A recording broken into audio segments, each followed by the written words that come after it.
sino revelara la gloria de Cristo para que pudiéramos contemplarla y deleitarnos en ella. Es la gloria de Cristo la que finalmente satisface nuestra alma. Fuimos hechos para Cristo y Cristo murió para quitar todo obstáculo que nos impida contemplar y deleitarnos en el tesoro que más satisface en todo el universo.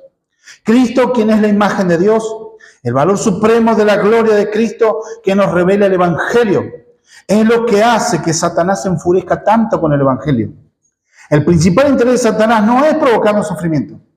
Su principal interés es hacer que Cristo quede mal. Él odia a Cristo y la gloria de Cristo. Él hará todo lo que esté a su alcance para impedir que las personas vean a Cristo como alguien glorioso. El Evangelio es el instrumento de Dios para liberar a las personas de exaltarse a sí mismas y exaltarse en Cristo. Fin de la cita. Abran sus Biblias en el capítulo 2 del Evangelio de Juan. Llegamos a un hecho que muchas veces lo pueden tomar como algo que el Señor está haciendo. Y algunos dicen, qué violento el Señor. De esta manera tenemos las muestras de una fe verdadera. Ante la filosofía imperante, ¿no? ¿Qué es lo que se dice hoy en día muchas veces en cuanto a la fe? Bueno, si te hace bien, seguí como quieras, un pensamiento muy griego en eso, ¿no? Cree en cualquier Dios, si te hace bien, metele. Donde muchos dicen ser cristianos, dicen respetar a Dios y ser creyentes, pero en este mundo tan inclusivo, vamos a observar que el Evangelio es excluyente. Vamos a ver que aún pertenecer nominalmente a una fe verdadera y sin embargo no ser verdaderos discípulos de Cristo. Jesús es quien muestra los patrones de la verdadera fe y quién es realmente un verdadero adorador. Esto lo vamos a ver en este capítulo 2, maravilloso. Dice, versículo 13 al 25, no sé si voy a terminar este domingo, pero dice la palabra del Señor, verso 13, el capítulo 2, verso 13 en adelante. Estaba cerca la Pascua de los judíos y subió Jesús a Jerusalén y halló en el templo a los que vendían bueyes, ovejas y palomas y a los cambistas allí sentados. Y haciendo un azote de cuerdas, echó fuera del templo a todos, y las ovejas y los bueyes, y esparció las monedas de los cambistas, y volcó las mesas. Y dijo a los que vendían palomas, quitad de aquí esto, y no hagáis la casa de mi padre casa de mercado. Entonces se acordaron los discípulos que estaba escrito, el celo por tu casa me consume. Y los judíos respondieron y le dijeron, ¿qué señal nos muestras ya que haces esto? Respondió Jesús y le dijo, destruid este templo y en 3 días lo levantaré. Dijeron luego los judíos, en 46 años fue edificado el templo, ¿y tú en 3 días lo levantarás? Mas él hablaba del templo de su cuerpo. Por tanto, cuando resucitó entre los muertos, sus discípulos se acordaron que había dicho esto y creyeron la escritura y la palabra de Jesús que había dicho. Estando en Jerusalén, en la fiesta de la Pascua, muchos creyeron en su nombre, viendo las señales que hacía. Pero Jesús mismo no se fiaba de ellos, porque conocía a todos. Y no tenía necesidad de que nadie le diese testimonio del hombre, pues él sabía lo que había en el hombre. Contexto. El Señor Jesús está en Capernaum en ese momento, cuando comienza el relato. Dice que era la fiesta de las Pascuas de los judíos y subió a Jerusalén. Él estaba yendo al templo con sus discípulos, con su familia. Salimos del contexto de las bodas de Caná de Galilea, donde ahí hizo el milagro de convertir el agua en vino. Y dice después que él fue a Capernaum junto con su familia, su madre y sus discípulos. Y llegado el tiempo de la fiesta, subieron a Jerusalén, subieron al monte. Y una de las cosas que vemos en este contexto, que después de mostrar parte de su gloria, convirtiendo el agua en vino, mostrando su gloria y sus discípulos creyeron, entendemos que ahora va a mostrar otra señal, como es la purificación del templo. Y esto cumpliendo antiguas profecías y el celo que el Mesías tendría por la casa de Dios. Él está cumpliendo un acto que decía eso. Yo pude dividir, punto número 1, el celo por el honor de Dios, basado en versos 13 al 17, el fundamento de la fe, versos 18 al 22, y las marcas verdadero creyente, versos 23 al 25. Dice que estaba cerca la Pascua de los judíos y subió a Jerusalén.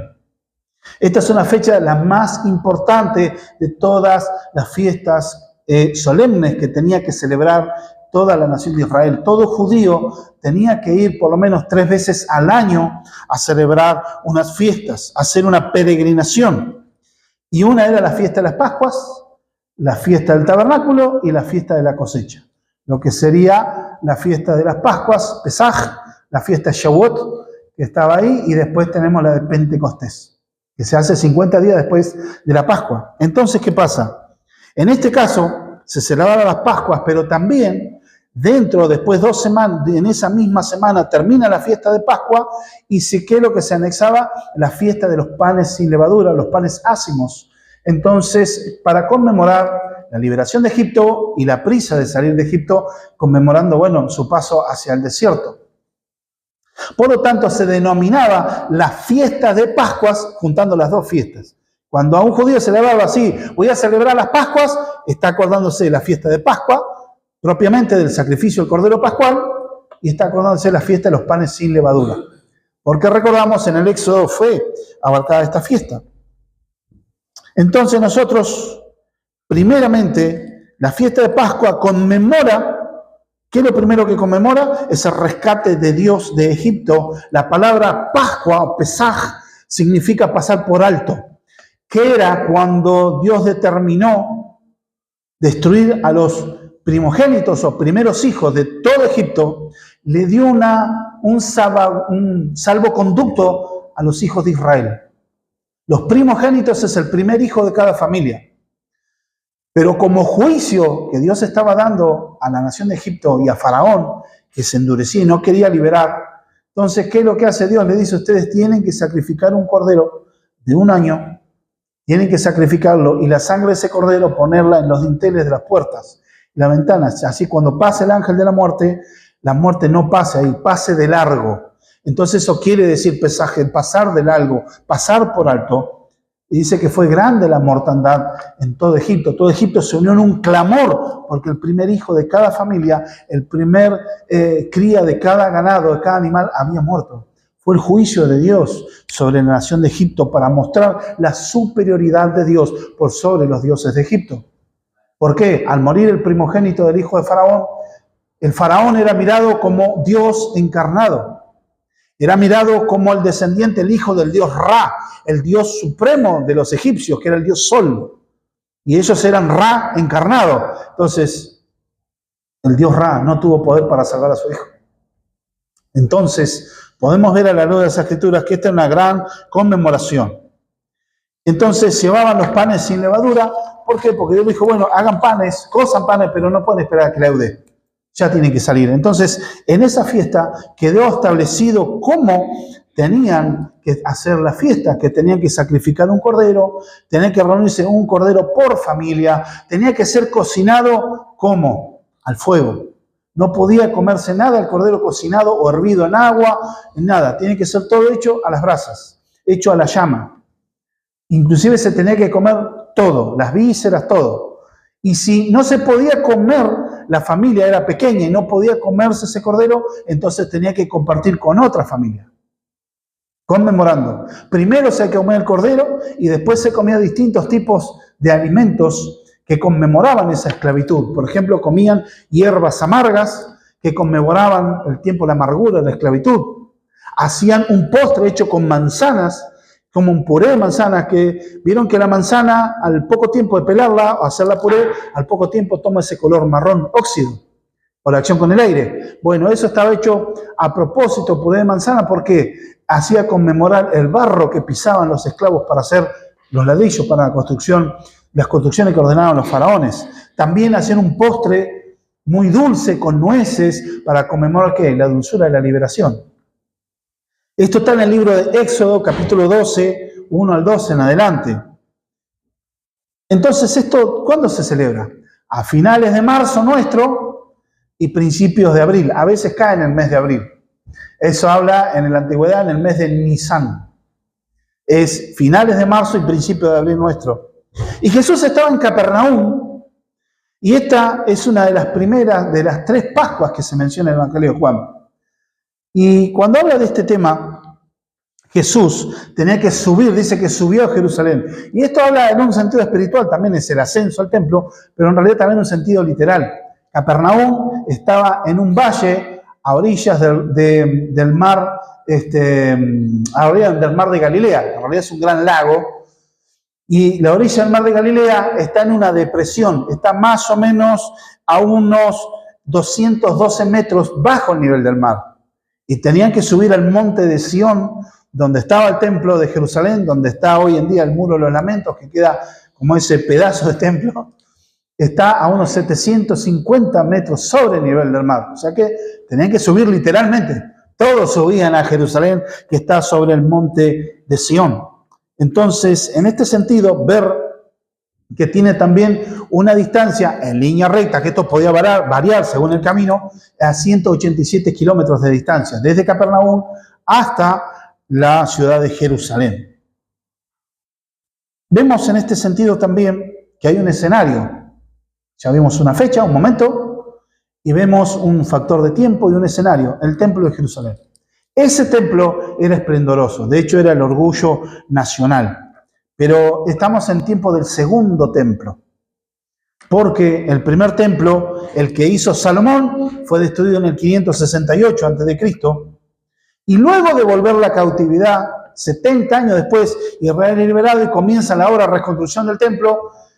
Y bueno, se ve que los muchachos no tenían muchas pilas para construir y no tenían ganas hasta que Dios tuvo que levantar al profeta Ageo para, bueno, darle un llamado de atención y pónganse las pilas a construir.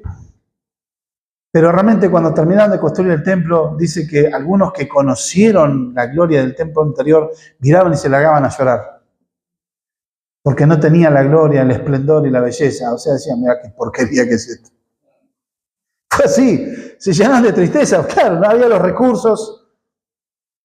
Pero en definitiva, más o menos por el 19 a.C. hubo un rey no israelita, Herodes el Grande, que comenzó en el 19 a.C. la reconstrucción del templo. O sea, empezó a ampliarlo, a remodelarlo, como un favor por los grandes males que había hecho Herodes, un hombre, un psicópata, un asesino en serie hasta de sus propios hijos. De hecho, hay un juego de palabras en el hebreo que los romanos decían que es más fácil ser un cerdo de Herodes que un hijo de Herodes. La palabra era muy parecida. ¿Por qué? Porque este hombre, con un grado de psicosis, una persona que era traicionera, asesino, pensaba que sus hijos lo iban a traicionar y mandó matar a varios de sus hijos varones que eran herederos al trono. Y como él era muy religioso y era judío, no de religión, era un gentil, étnicamente hablando, pero sí religiosamente era muy judío y no iba a tocar ningún animal que sea considerado inmundo, por eso no tocaba ni un cerdo, o sea, no comen lechón. Entonces era más fácil ser un cerdo de Herodes que un hijo de Herodes. Era más fácil que mate a un hijo y no a un cerdo. Pero era un rey títere, pero en definitiva él empezó a hacer, e irónicamente las remodelaciones continuaron, irónicamente hasta el año 70 después de Cristo. Casualmente terminaron las remodelaciones y dijeron, bueno, quedó la última gota de pintura, ya está listo, vino la destrucción del templo. Por eso un poco irónico en ese sentido. Ahora, ¿por qué estoy ambientando en este sentido? ¿Por qué tantos datos y números?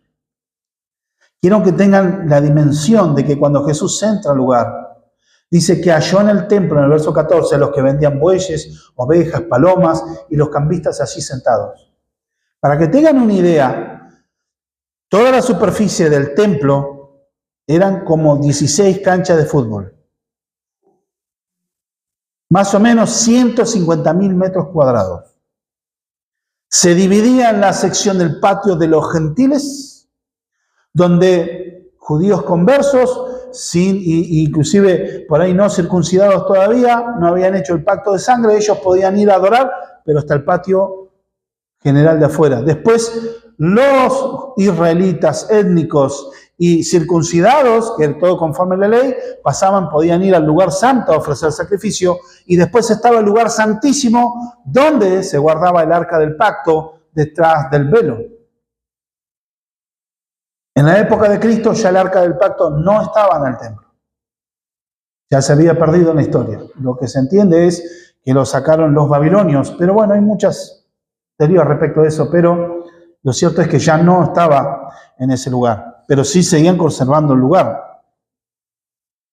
Entonces vemos ahí que también de lo grande que era, más o menos en la fiesta de Pascuas, venían de todo el mundo romano, de todo el mundo del Imperio Romano, judíos que venían, que habían ido a vivir a otros países, venían y más o menos venían 500.000 de personas, 500.000 personas para ofrecer adoración. Entiendan que hoy quizá 500.000 personas no suena tanto, sí es mucho, pero no es tanto.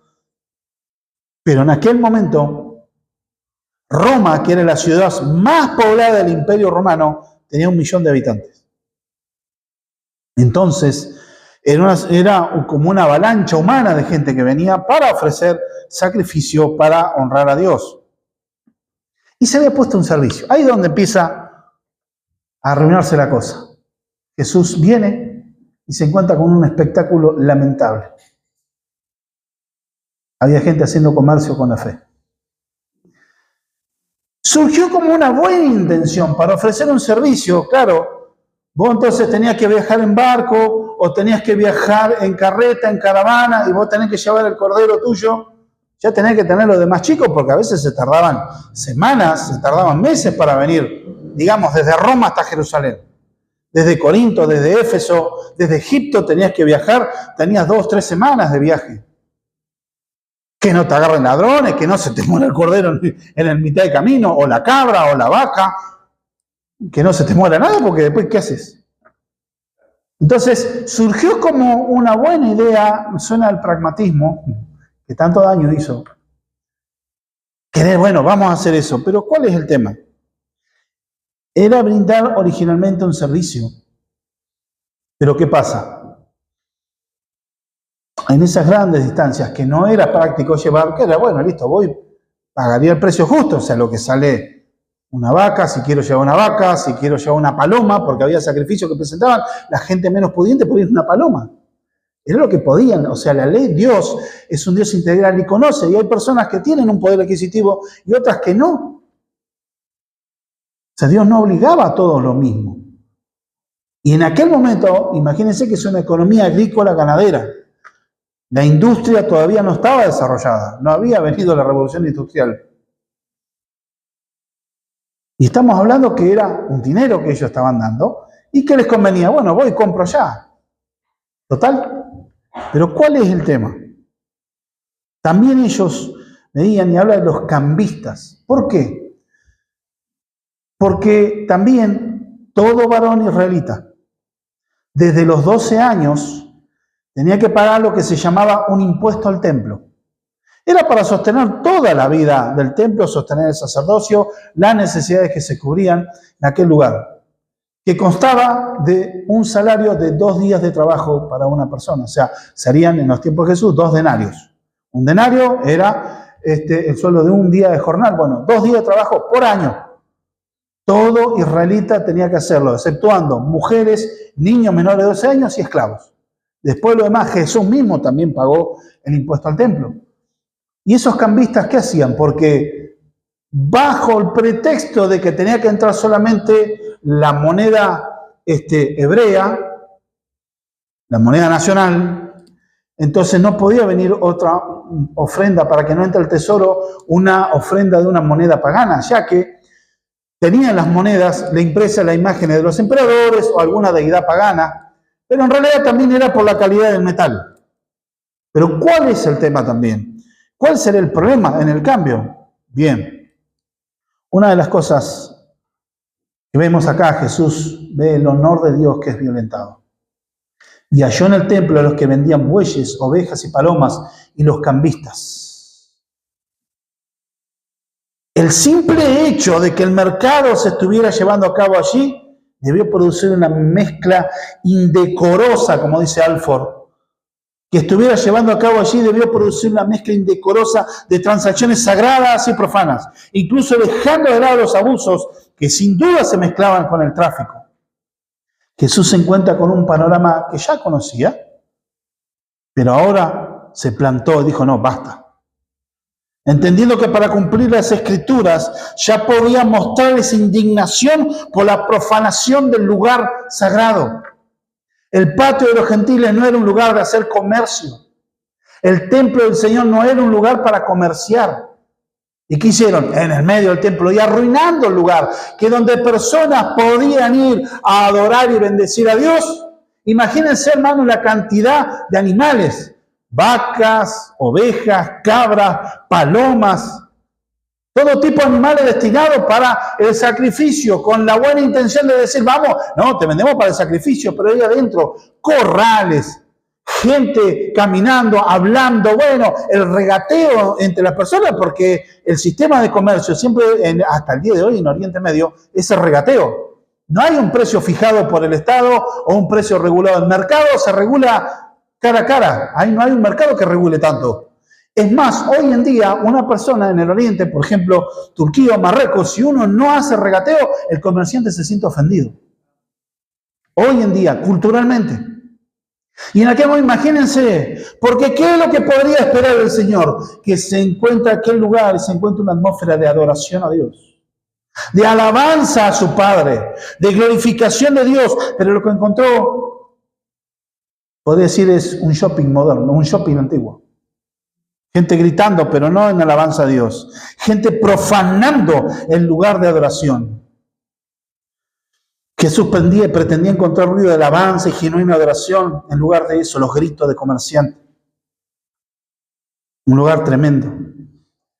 Un lugar lleno de desperdicio, porque aparte donde hay animales, están sus necesidades. Todo eso en el patio del templo. El problema no era solo que inclusive robaban. No era solo eso, ya que la ley no prohibía al peregrino llevar un animal propio. Pero como dice un autor, que tenga suerte. Porque una de las cosas que eso llenaba el arca ¿de quién? Del sumo sacerdote. En ese momento, Anás. Y toda transacción, ¿cuál es el tema? Cualquier animal que llevaran, los inspectores que tenían que ver que según estipulaba la ley tenía que ser un animal sin defecto, no podía estar tuerto, no podía tener una mancha, no podía estar rengo, no le podía faltar una oreja, tenía que ser perfecto para entregar el sacrificio. Y como decía este autor, que tengan suerte. ¿Por qué? Porque algún defecto le iban a encontrar. Por el objetivo es que vos vayas y compres para darle ganancia y te cobraban precios excesivos. Que vos digas, bueno, voy a comprar un cordero que valga 20 pesos y acá me lo cobran 20 pesos, bueno. No, te lo cobraban 45, 50. Los cambistas, por cambiar, siempre decían, bueno, te vamos a dar la moneda nacional, pero ¿cuánto vale? Porque te agarran aparte en el contexto que vos tenías que dar para pagar el tributo al templo. Era también parte de la adoración, cumplir con la ley. Hasta un 12% de interés cobraban, haciendo usura, siendo que la ley, Dios estableció que entre los hermanos, entre los israelitas, no hagas usura con tus hermanos, no cobres intereses. Porque Dios también protegía, pero ellos encontraban la manera de torcer la ley de Dios para imponer su mandamiento de hombre. O sea que había estafa de todos lados, porque eso engrosaba el tesoro del sacerdote y de los sacerdotes. Encontraron el negocio de la fe. Ese era un grave problema. Cobraban intereses exorbitantes, intereses excesivos. Personas que venían sin ninguna contemplación. Esto era una estafa, directamente. Porque no era solo el comercio y la estafa, ni siquiera tenía que estar ahí. En ningún momento Dios estableció que en el templo o dentro del tabernáculo, en el desierto, estén los animales ahí adentro. Ni siquiera tenía que estar ahí. Una cosa hubiera sido como un servicio, honestamente, pero afuera. El lugar todo manchado, sucio. Y eso se parece quizá lamentablemente a algo que muchos producen hoy en día. Una adoración corrupta. Es una adoración adulterada. Personas que adoraban y otras que dirigían una adoración corrompida, corrupta. En nuestros días muchas veces, lamentablemente, puede pasar y pasa. Dice John MacArthur, la verdad acerca de Cristo se distorsiona.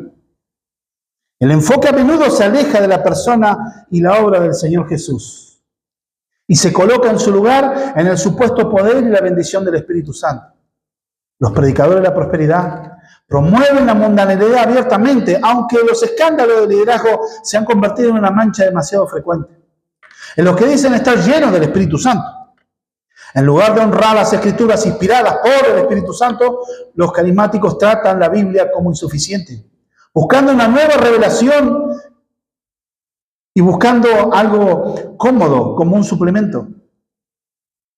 Esto trae el resultado de que la verdad bíblica es minimizada. La sana doctrina es ridiculizada como muerte divisiva. El amor de Dios debe manifestarse en la adoración con una mente sobria y la sincera obediencia. El amor, por lo demás, debe responder con un servicio desinteresado y un deseo de edificar a otros. Este movimiento, por tanto, es en la búsqueda de los dones espirituales como algo inherentemente orientada a sí mismo. Todos muchos cultos son, vení y recibí tu milagro. Vení y recibí lo que Dios tiene para vos, porque Dios te quiere sano, te quiere próspero, te quiere arreglar todo. O sea, todo el culto va dirigido hacia el ego del ser humano. No buscando el rostro y la santidad de Dios. Y eso es lo que Cristo vio también en su momento. Podemos decir, fin de la cita. Dios detesta este tipo de adoración, que es solo exterior. Pero no era ya una nación de verdaderos sacerdotes y gente santa, como Dios se lo dijo en la ley. Como Dios se lo dijo en el libro de Levítico, usted me será una nación de personas, de gente santa, una nación de sacerdotes, porque yo soy santo, dice el Señor.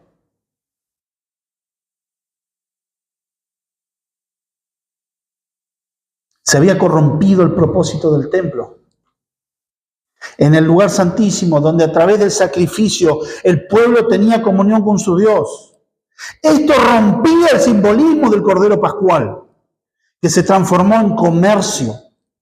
Y esto muy similar a lo que se ofrece hoy en día en ámbitos supuestamente cristianos. Esto encendió el celo del siervo de Dios, el celo del Hijo por el honor del Padre.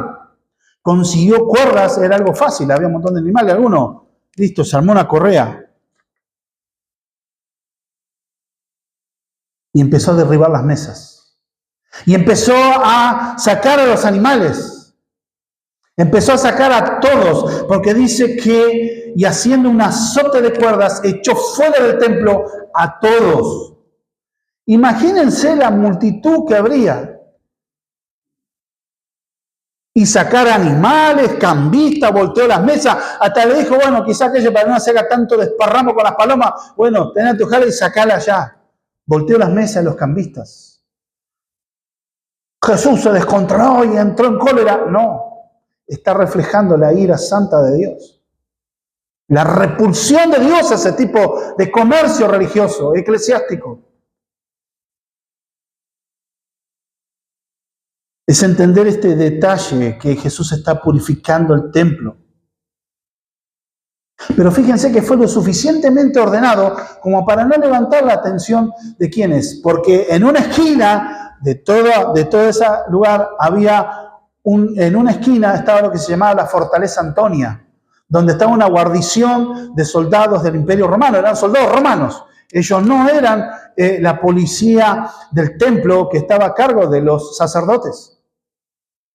Y siempre los judíos le daban un dolor de cabeza. Y en esta fecha era en especial, porque siempre había un clima como de rebelión contra Roma. Entonces siempre un dolor de cabeza. Pero fíjense que verían que se iban, pero Dios tomó control de la situación. Cristo está en control de las cosas.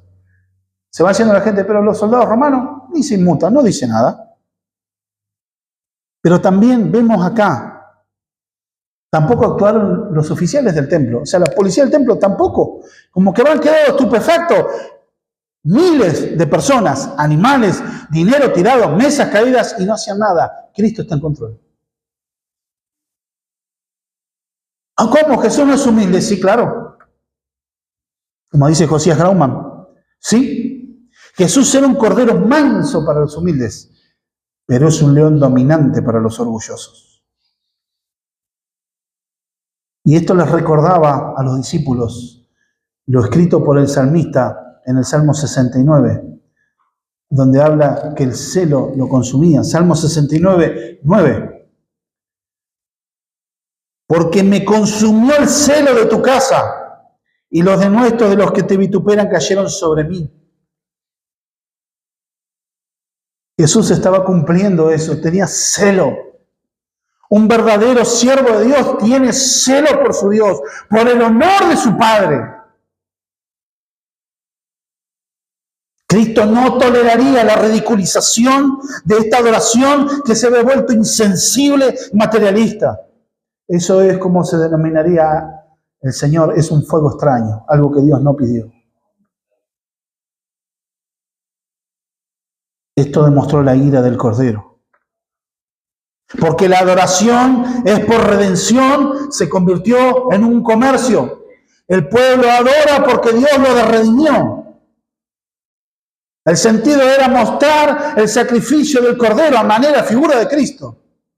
Ese era el significado del templo. El templo significa el lugar de encuentro con Dios y su pueblo. Hoy, ¿cómo en el Nuevo Testamento el pueblo de Dios se encuentra con su Dios? En Cristo. El templo prefiguraba a Cristo. El tabernáculo en el desierto prefiguraba a Cristo, lugar de encuentro de Dios con su pueblo. Estamos en Cristo. Entonces los discípulos comprendieron que un verdadero adorador busca el honor de su Dios por sobre todas las cosas. Él desea que Dios sea santificado. Fíjense cuando enseñó a orar y Jesús le decía, cuando vayan, cerrar las puertas de su cuarto, orarán de esta manera: Padre nuestro, santificado sea tu nombre. Decía Juan Calvino en un libro, habla de la necesidad de la reforma en la iglesia, y le escribía a las autoridades, al emperador del Sacro Imperio Romano Germánico, ahí en el siglo XVI, y en una frase decía: los perros ladran cuando su dueño es atacado, y nos quedaremos callados cuando nuestro Señor es atacado. Cuando el Evangelio, cuando la obra soberana de Cristo es atacada por medio de artilugios y sacramentos y mentiras y distorsiones, ¿te vas a quedar callado? No. Por eso acá está mostrando la acción a purificación del templo y esta señal de santificación del lugar. Quitad de aquí esto y no hagáis la casa de mi Padre mercado. Porque se había convertido en una cueva de ladrones, corruptos, hijos del mismo infierno. Pero después viene la policía. Verso 18 es el fundamento de la fe del encabezado de Pongo. ¿Qué señal nos muestras? Qué pregunta rara, bien semejante despliegue de desorden que habría. El Evangelio rompe la paz del mundo. El Evangelio rompe el orden del mundo. Rompe el sentido de paz del mundano. Que no quiere problema, no quiere nada. Pero no quiere a Dios tampoco, que Dios no lo moleste. Yo quiero vivir como quiero vivir.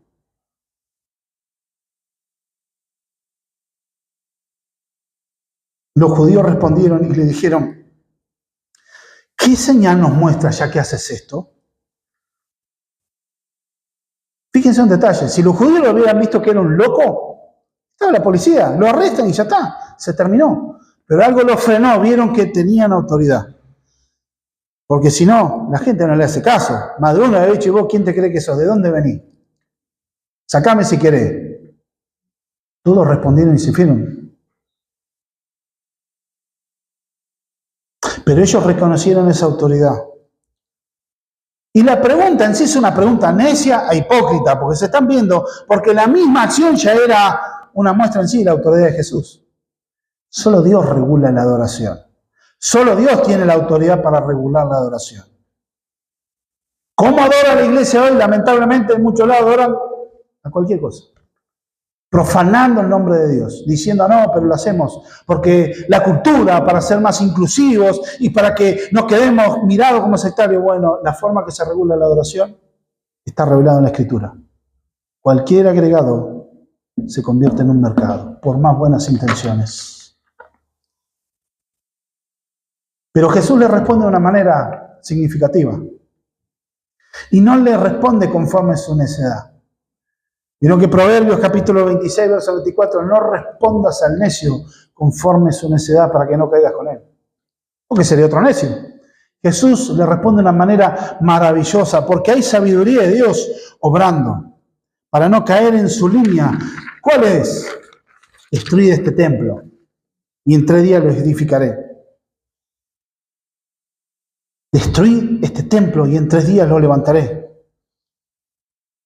Jesús nos está remarcando el centro de la fe, porque es una de las profecías más explícitas que le hablan sobre el sacrificio y la muerte de Cristo. Irónicamente, esas autoridades del templo iban a ayudar para que se cumpla esa palabra, ya que ellos lo entregarían a Poncio Pilato para que él sea crucificado. Este es el centro de nuestra fe. Jesús le habla de una manera extraña o enigmática. ¿Por qué? ¿Por qué no desperdicia? No tira perla a los cerdos. Después se les explicaba a sus discípulos. Ellos entendieron, pero otro no, lo dejaba sin entendimiento. A propósito. No había corazones interesados realmente. Eran gente necia que quería vivir conforme a su pecado y tenían su negocio armado. Esa era la bronca que daban. No porque ofendían a Dios, porque les desarmaban el negocio.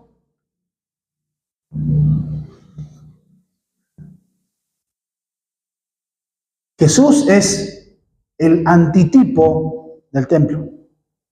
El templo es un tipo de Cristo y la figura que es representada en el templo es un tipo, y en teología el antitipo es el objeto en sí, que está haciendo una sombra. Ese templo es Cristo. Por eso hoy la iglesia no son las paredes, son los creyentes.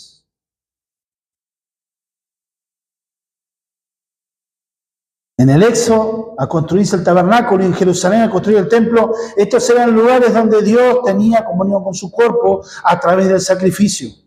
Esta es una descripción más contundente de la muerte y resurrección de Cristo. Hoy Dios tiene comunión con su pueblo en el Hijo. Él es el verdadero templo espiritual. Es su cuerpo, es el templo. Pero la verdadera fe se basa en la muerte y resurrección del Hijo. Ya que sin cruz y sin resurrección no hay fe verdadera y salvadora. Sin esa realidad no hay cristianismo. Las ofertas que hace el enemigo y las invenciones del ser humano es producto de su propia imaginación. Se inventan obras de mérito, acciones y mandamientos de hombre y cosas semejantes, queriendo agregar moralismo redentor a la obra única, perfecta, suficiente y irrepetible de Cristo en su muerte sustitutiva y su resurrección gloriosa. Pero acá la palabra de Dios, dijeron los judíos, en 46 años edificaron este templo y tú en 3 días lo levantarás. Obviamente no entendieron. Porque Jesús no estaba hablando literalmente del templo. Uno cuando hoy ve es una construcción grandísima, piedras de muchas toneladas que fueron llevadas para construir, que hoy solamente queda una parte del cimiento. Imagínense el desplante de todo eso. Y era imposible, obviamente. Pero Jesús no estaba hablando de eso. Ellos no entendieron.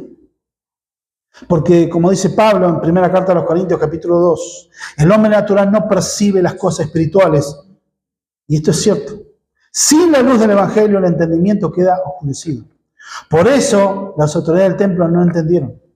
Por eso dieron y dijeron los años que se tardó la construcción del templo. Y esto en un sentido natural, pero Jesús hablaba de su cuerpo. Verso 21. Mas él hablaba de su cuerpo. Ahí nomás lo explica. Esto primero señala la autoconciencia de Jesús de su propia deidad, que Él es Dios. Por eso hace esa semejante declaración. Por eso cuando Él muere en la cruz, el velo del templo se rasgó de arriba a abajo. Porque su propio cuerpo era el velo que había camino para que las personas puedan tener relación con Dios. Ya el pueblo cristiano, después de la obra, la resurrección de Cristo, no se necesitan sacerdotes que hagan de intermediarios entre Dios y los hombres, ya que tenemos un solo gran y suficiente sumo sacerdote que está vive para interceder por nosotros día y noche, Jesucristo. Los pastores no somos sacerdotes intermediarios. Los pastores somos ovejas del Señor con un rol de presidir y de guiar a la iglesia y llevarla a la madurez, que es llevarla a los pies de Cristo, enseñar y predicar la palabra, pero nosotros no somos los sacerdotes intermediarios. No es que mi oración es más fuerte que la tuya, entonces, no, que ore el pastor porque Dios lo oye a él. No, Dios me escucha a mí y te escucha a vos. Por eso creemos, como enseña la Reforma, el sacerdocio universal de los creyentes. Esto es de su propio cuerpo, como enseña la carta a los hebreos. Y esto hay mucha teología en esto, pero acompáñenme a Hebreos 10:20.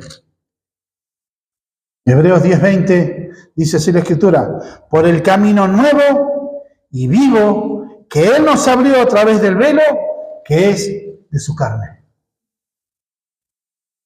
Cuando ocurrió el milagro, cuando Jesús muere y el velo del templo se rasga, quiere decir que ya no hay limitación para que el Hijo de Dios pueda entrar a tener relación con el Dios eterno, porque es a través de Cristo.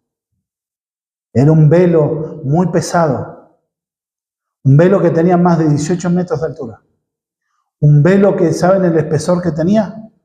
10 centímetros. De tela. Una sola pieza de tela. Que ni tirando 2 caballos en sentido contrario lo podían cortar, lo podían desgarrar. Pero Dios desgarró el templo desde arriba hacia abajo. La comunión y la gracia vino desde el cielo hacia la tierra. Jesús, ya viendo proféticamente que hoy podemos tener comunión por medio de Jesús, y los creyentes nacidos de nuevo, podemos adorar y tener relación en cualquier momento y lugar, ya que Cristo mora ¿dónde? En el creyente.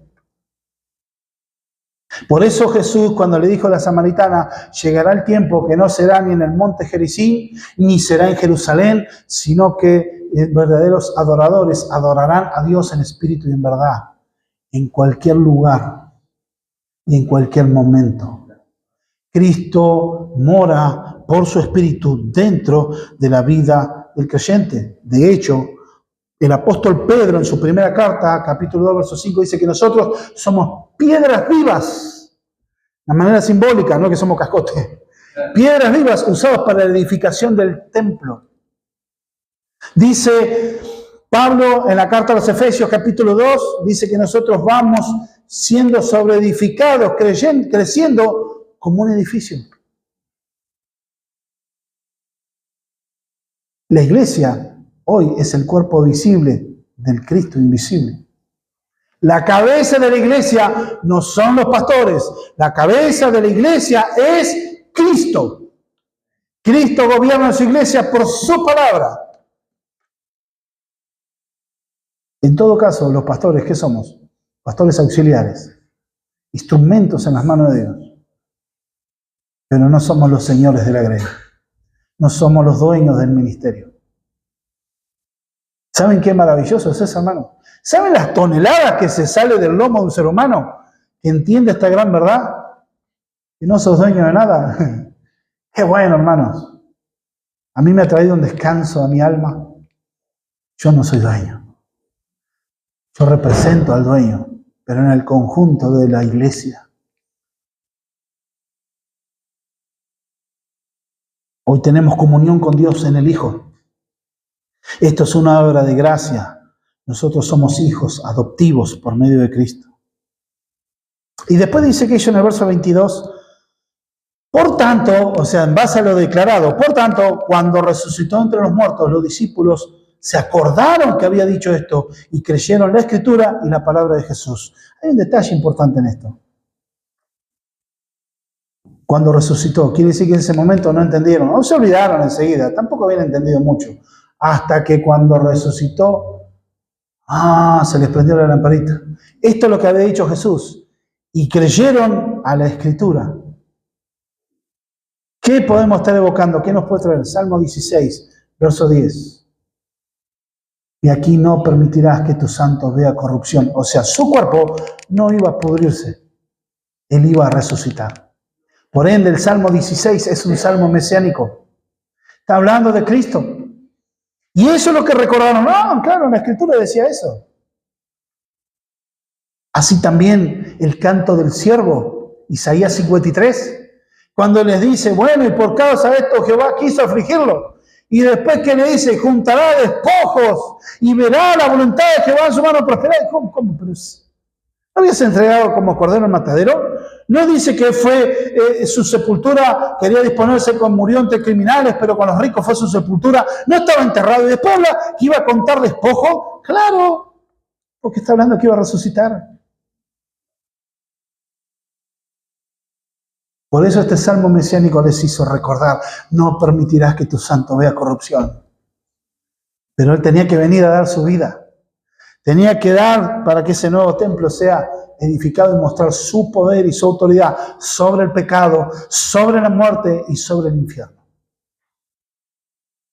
Y dice que muchos creyeron. Verso 23. Estando en Jerusalén, en la fiesta de Pascua, acuérdense que estuvo toda la fiesta. Ese día, el día del sacrificio de Pascua, que inclusive, fíjense qué detalle, ¿a qué hora empezaban? Empezaban el día viernes, de las 3 de la tarde hasta las 6 empezaban los sacrificios. ¿Cuándo murió? ¿A qué hora murió Jesús? A las 3 de la tarde. Cuando empezaba el sacrificio en el templo. Porque Él es el verdadero Cordero Pascual. Dice que muchos creyeron. ¡Wow! Vimos estas señales. ¡Milagro! Entonces muchos creyeron. Y uno podría decir, ¡wow! Esto es un avivamiento. La gente tiene, mira qué milagro veo. Los milagros no son señal de salvación. No es el problema las señales. No estamos hablando que están mal las señales. Estamos hablando qué es lo que cree cada persona. Porque esto sería en definitiva un espejismo. Muchos viendo las señales podrían tener un conocimiento intelectual de Dios, pero no más. Estando en Jerusalén en la fiesta de Pascua, muchos creyeron en su nombre, viendo las señales. Pero es una contraposición de ideas, un contraste. Jesús mismo no se fiaba de ellos, porque conocía a todos. Es como decir que Jesús no les creía. Es como que Jesús no tenía fe en la fe de ellos. No confiaba. Sabía que lo seguían, pero por las señales, no por quién era Él. Jonathan Edwards dice al respecto, es en un sentido verdadero de la excelencia de Dios y Jesucristo y de la obra de redención y las formas y obras de Dios que se revelan en el Evangelio. Son poseedores de una gloria divina y superlativa, una excelencia que es de un tipo infinitamente más elevado y de naturaleza más sublime y una gloria que con grandeza los distingue de todo lo mundano y temporal. Estamos hablando de la gloria del Padre y la gloria del Hijo. No cree que Dios... Una persona, al que cree que es iluminado espiritualmente y al que es iluminado espiritualmente, lo percibe y lo aprecia realmente. No cree que Dios es glorioso de manera meramente racional, sino que tiene un sentido de gloria de Dios en su corazón. Es entender, hermanos, Jesús conoce los corazones, Dios es omnisciente, Jesús es omnisciente, es Dios. El creyente ama a Cristo por su hermosura y no por lo que pudiera dar. Ese es un acercamiento interesado. Y entendemos que en una fase de nuestra vida todos nos acercamos a Cristo interesado. Todos vinimos necesitados del perdón de Dios, de la gracia de Dios, rotos por el pecado, rotos por los vicios, cargados en tristeza, en amargura. Eso es verdad. Pero a medida que se va viendo el tiempo, ¿Por qué siguen a Jesús mucho?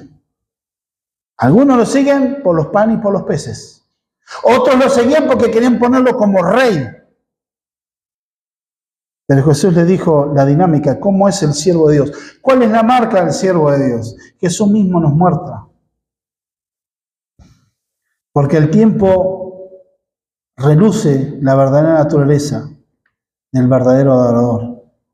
Algo que alguien, cómo se ve, y queda muy claro. Porque este seguimiento interesado es como la oferta religiosa que la serpiente le hizo a Eva en el Edén. Vas a ser Dios, vas a ser como Dios. Y muchas personas quieren buscar a Dios como algo, objeto de interés. Obtener algo, una bendición. Pero ¿por qué sigue un verdadero creyente? Pasando el tiempo, el verdadero creyente, el verdadero adorador, es alguien que es humilde ante su Señor. Podemos dar el ejemplo de Apocalipsis 6, el día de la ira del Cordero. Y en el verso 10 dice la gente, ¡ay, no hay ningún ateo! Todos conocen a Jesús. ¿Pero qué dice Apocalipsis? Y aquí que dice la gente, grande, pequeño, montes, vengan sobre nosotros a ocultarnos, caigan encima de nosotros, porque ¿quién nos podrá librar en el día de la ira del Cordero? Ninguno se arrepentía, ninguno se humillaba. Todos querían huir y esconderse. Y esa es la situación de muchos.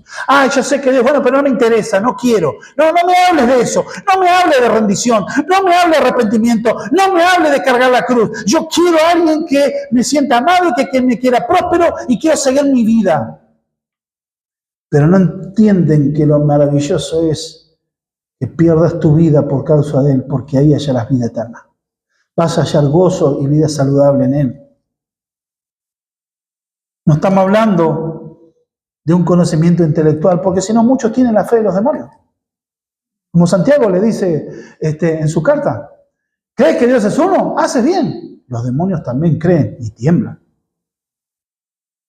La fe salvadora va más allá, es un corazón rendido, entregado, con defectos, con luchas, con pecados, sí. El peregrinar del cristiano, la santificación es progresiva, pero vas marcando porque el sello de Dios está en tu vida y no es en tu fuerza, sino en el poder de Dios. No es un conocimiento intelectual, pero sin arrepentimiento verdadero, sin sumisión, sin rendición. Algunos miran como si el creer fuera una moda. Dice un autor. El mensaje predicado en algunas de las iglesias más grandes del mundo ha cambiado. Hoy se enseña un nuevo evangelio. Este nuevo evangelio resulta desconcertante, omite a Jesús y hace a un lado la cruz. En lugar de prometer a Cristo, este evangelio promete salud y riqueza y ofrece consejos como declárate a ti mismo todo lo que toques, prosperará, ya que en las palabras de un destacado predicador del evangelio de la prosperidad, dice él, hay un milagro en tu boca. De acuerdo con este nuevo evangelio, si los creyentes repiten confesiones positivas, enfocan sus pensamientos y generan suficiente fe, Dios derramará bendiciones sobre sus vidas. Otros creen que es a través de la adoración.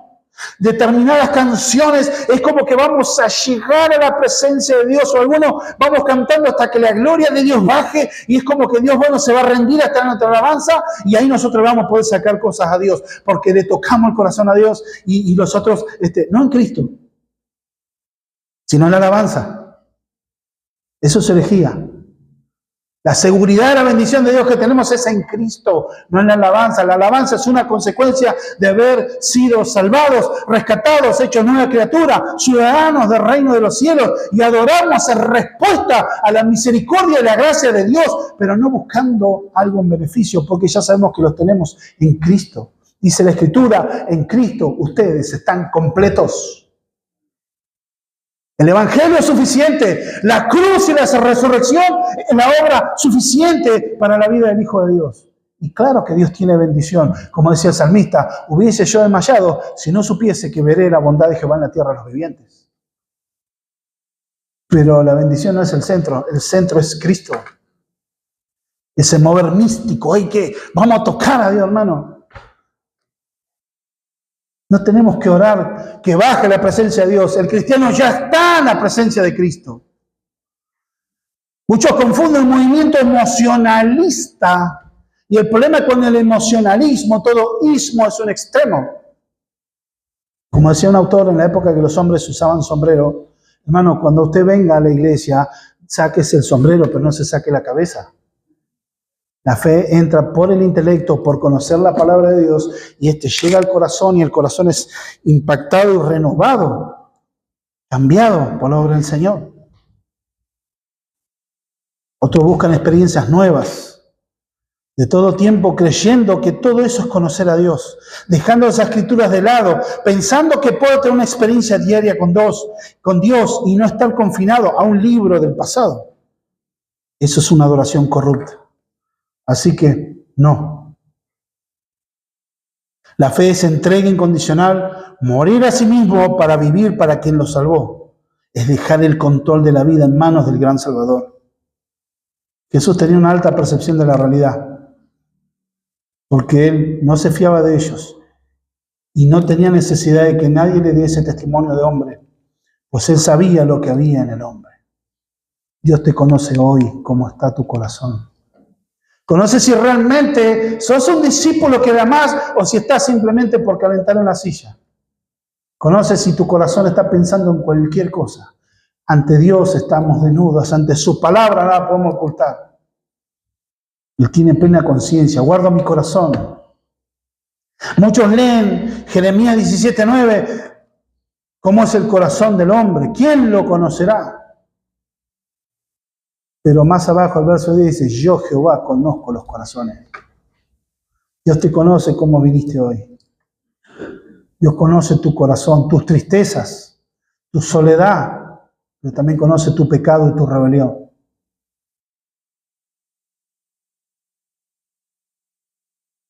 No alcanza con ser mero cristianismo nominal.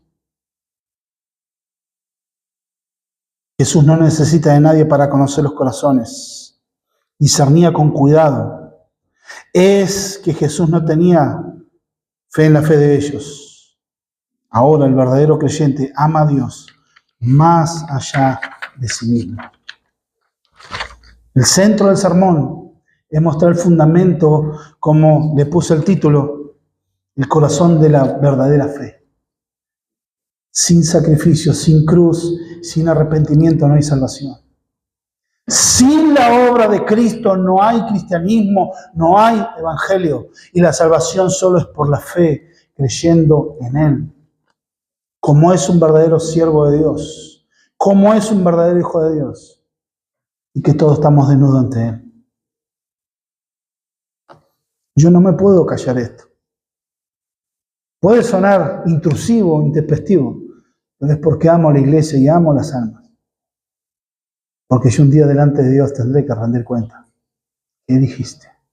Solo en Cristo hay esperanza de salvación y vida eterna. Y no es que tengas que hacer una peregrinación, hacerte una acción o pagar tanto dinero. Ya Cristo lo pagó todo en la cruz del Calvario. Dio su sangre preciosa e inocente para salvarnos, darnos vida eterna. ¿Qué nos aplica esto? Te llamo. ¿Tenés celo por la santidad de Dios? Te pregunto, respuesta para el hogar. Tarea para el hogar. ¿Tenés celo por la santidad de Dios? ¿Se enardece tu corazón cuando cerca tuyo blasfeman el nombre del Señor que te salvó? Si en tu corazón no pasa nada, no sentís nada, tu corazón está muerto. Si no te entristece, indigna que algunos ridiculicen a Cristo, tras un eslogan, ¿quién soy yo para juzgar? Está dejando que la cobardía te gane. Un hijo de Dios anhela la santificación del Padre y no se engancha con el sistema. Otra aplicación. Jesús muestra su obra de purificación, porque algo que Dios rechaza es la falsa devoción, la falsa alabanza, una adoración exterior, pero en un interior que es indiferente, amando otras cosas, teniendo otros dioses, otros amores, ya que solo Dios regula la adoración. No podemos adorar como nos den las ganas o como den nuestros sentimientos. Es a su manera y según su palabra. Hoy en día, toda la vida, por filosofía, la sociedad occidental está orientada hacia el yo. Yo me quiero sentir bien, yo quiero estar mejor, yo quiero estar libre. Una relación con Dios está basada en el subjetivismo. Todo es emoción y afecta esto a la doctrina y la vida de las congregaciones que no confían en la suficiencia y la autoridad de la palabra de Dios. Debemos imitar a Cristo y no podemos hacer ya que Él nos da nueva vida. No podemos imitar a Cristo en nuestra fuerza, pero en Él tenemos nueva vida. Nos da un nuevo corazón, nos da nuevos afectos. No es en nuestra fuerza, es en el poder del Señor. Te pregunto, tarea para el hogar, medita en tu corazón. ¿Cristo cree en tu fe? ¿Es genuina tu fe? Examina tu corazón. Aunque débil, ¿tu adoración es verdadera? La persona del Espíritu Santo está dentro tuyo. ¿Estás tranquilo con lo que Él se encuentra en tu corazón? Cuando vea tus ídolos, tus pecados. Cristo vino a restaurar la verdadera adoración para hacerlo en espíritu y en verdad. Vino a hacer la limpieza y la purificación. Esa es la gran esperanza del Evangelio.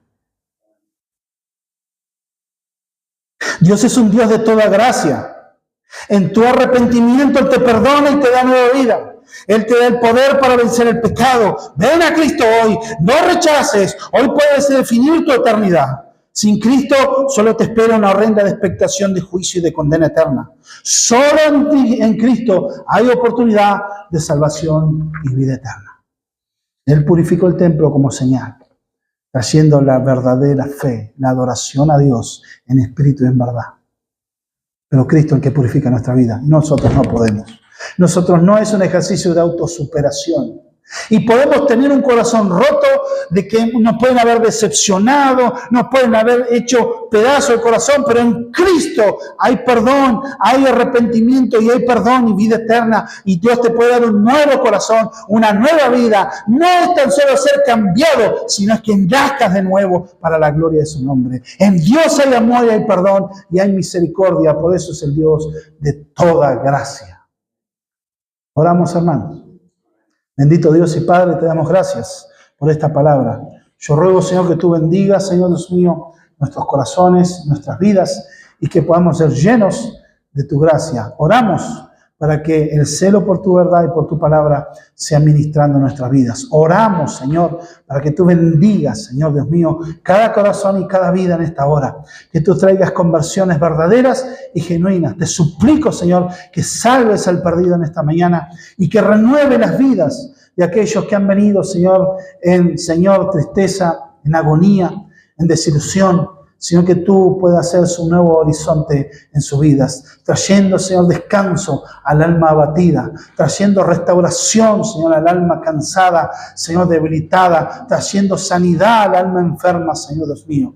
En el nombre bendito de Jesús te damos gracias, Señor, para la gloria del Padre y del Hijo y del Espíritu Santo. Amén.